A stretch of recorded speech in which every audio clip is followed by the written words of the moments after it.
Good afternoon, everyone, and welcome to Crucible Chat. Yes, it's Saturday, it's that time of the week where I get to talk about whatever the fuck it is I want. My name is Mike, otherwise known as the Gadget Addicts, and before I get started, I want to thank everybody for their patience with me this week.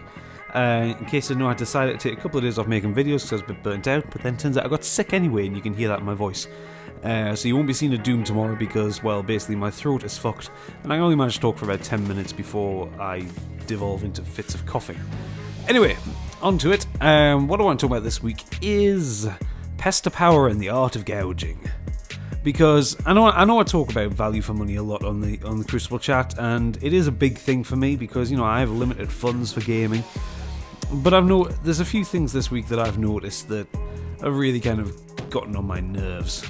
First of all, if you remember a couple of weeks ago I talked about the Curse of the Collector and the trepidation about the Dark Souls 3 Prestige Edition, which was the one which had the massive statue and then the smaller statue and all that jazz. Well, I wanted that. I needed that. I was going to die if I didn't get it. And I won't be getting it because it went on sale yesterday and within an hour all the pre-orders were taken on Amazon. And at first I was very annoyed by this. But then I read a news article and I saw the price of it. And it was £300. Now, to put into context, the Collector's Edition, so the Red Knight Collector's Edition, comes with a 25cm Red Knight statue, steelbook, I think iron-on patches, soundtrack, cloth map, presentation box, and a few other goodies. That is $99.99. And the Prestige Edition, you get all that plus an art book and a bigger statue as well. To me, that's not worth an extra £200. I'm sorry, if the whole package together was £200, or maybe even $250, I would have thought, okay, maybe. But not £300. I mean, fuck, I can buy a PC for that. I can buy an Xbox One for that. You know, there's so much you can buy for £300, and for the sake of a statue. But looking at that, it got me thinking, like, publishers can charge what they want now because people are willing to pay for it. The other thing that I spotted that really knocked me out was, so everyone's seen about Lego Dimensions, yeah? Lego's take on the whole toys to game thing that Skylanders started and Disney Infinity carried on. You know, it's a standard Lego game, but it crosses a few different IPs, and you can buy, like, the expansion characters and playsets to get extra levels and shit, or extra dialogues and characters. Now, I don't want to buy Lego Dimensions because, to be honest, I mean, much I love the Lego games, again, I'm a little burnt out on them. Lego Jurassic World was a massive disappointment, so I'm standing back on that one for a little while. But I wanted to buy the Doctor Who expansion because you got a little TARDIS and you got the 12th Doctor, so you got the Peter Capaldi Doctor, and you got, I think it's K9 or a Dalek, or maybe it's both, and you can change them. But yeah, so it was just these three little things that I wanted, basically, and I was just going to like display them because I like Doctor Who and I like Lego, and it works out nicely to me.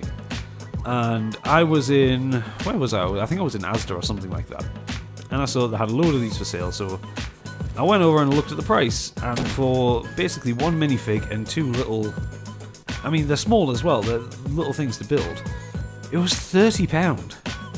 30. Now, to put that into context, I can go to the Lego store and buy, yes, the Lego store, which is an amazing place. I can go to the Lego store and buy the Lego Doctor Who TARDIS kit, which is like a full playset of the inside of the TARDIS.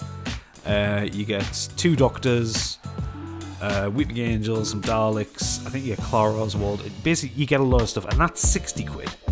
So, for the sake of an extra £30, you get a whole fucking playset.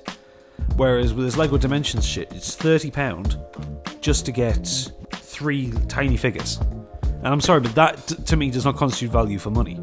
And I know you get them with the little RFID reader chips to put them on the platform for Lego Dimensions, but that still shouldn't then equate to what should really only be about £15. £15, I would have been happy. I would have bought that there and then. And it gets me to the point where this is why I don't agree with these Toys to Life games, or whatever the subgenre of them is called, the likes of Dimensions, Infinity, and Skylanders, because yeah, they all say that you can finish the game with just the toys that you get in the starter pack, which is admirable. But I've watched a few playthroughs of Lego Dimensions, and much as it looks fun, there is stuff that is quite blatantly locked out unless you buy the toys. And you can finish the story mode with the 3 characters that you get with the game, but you can't finish the game properly, because I mean, with the Lego games are the only games where I ever actually go out of my way to 100% them, because they actually make it fun to collect through that. Now, to 100% Lego Dimensions, you need to actually access every level and have at least one character from each of the various playsets. So with the game, you get Gandalf, Batman, and Wildstar from the Lego Movie. But with those characters, between them, they'll have the skills to finish the game, but they don't have the skills to, say, unlock the stuff in the Scooby-Doo level. So you'll need Shaggy or Scooby to do that, or you need the Doctor to access a certain part of the Doctor Who level, and stuff like that. You need to buy the characters. Basically, you need to buy one character from each IP that is involved with the game to actually finish it. And that in itself is pretty shitty. But when you work out on top of, like, you pay £90 for the game and its base station, and I think I worked it out when it was announced that to buy all the packs that came out on day one, you would have had to spend about £350. And they're still talking about releasing DLC and more stuff for it and more characters. There's like the waves of characters coming out for it. And stuff that, like, you wouldn't normally care about. Stuff like Lego Chima and stuff like that, which kids care about. I don't give a shit about that. The problem is that when you get these toys, and I know it's very specific and very clever marketing, but when you are marketing these things at kids, it's going to be, Daddy, buy me this, I can't finish the game without this. And it basically, the whole point is just to erode a credit card balance.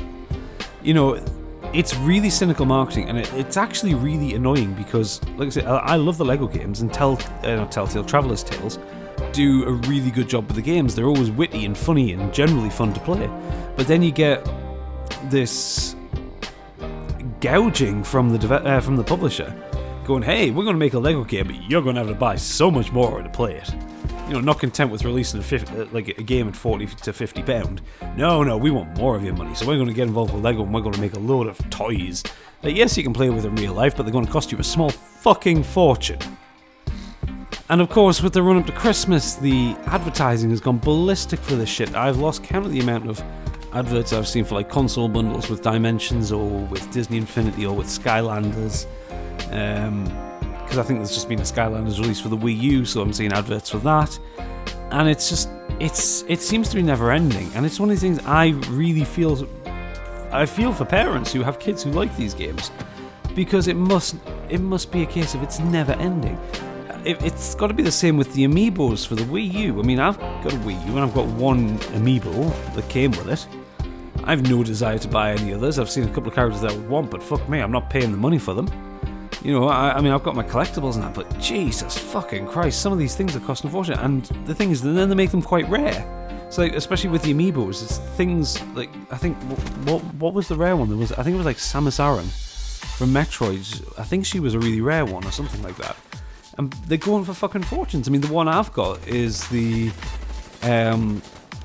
Pixel Mario from Mario Maker. And that one came with my Wii U, and I've already seen them going on eBay for like 50 quid. Because it's a rare thing, because it only came with a special edition of the game, which I happened to get when I bought my Wii U. So it's just like, what the fuck is going on here?